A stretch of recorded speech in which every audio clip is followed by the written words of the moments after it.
12 ربیع الاول جشن عید میلاد النبی صلی اللہ علیہ وآلہ وسلم منانے سے اللہ تعالیٰ کی خوشنودی اور دونوں جہانوں کی خوشیاں حاصل ہوتی ہیں۔ آپ صلی اللہ علیہ وآلہ وسلم کا یوم ولادت منا کر اہل ایمان نہ صرف اپنے دین و ایمان اور قلب و روح کی تازگی کا سامان کرتے ہیں بلکہ رحمت للعالمین کی آمد باسعادت پر خوشیاں مناتے ہیں اور اس احسان عظیم پر اللہ تبارک و تعالیٰ کا شکر بجا لاتے ہیں۔ اللہ تعالیٰ نے حضرت مصطفیٰ صلی اللہ علیہ وآلہ وسلم کو عظمتیں اور رفتیں عطا کی ہیں۔ ان خیالات کا اظہار سندھ پیرامیڈیکل اسٹاف ویلفیئر ایسوسی ایشن کے مرکزی صدر اخلاق احمد خان نے قاری امان قادری کی قیادت میں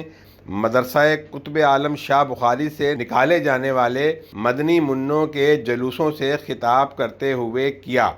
قاری امان اللہ قادری کی قیادت میں نکالے جانے والا مدنی منوں کا قافلہ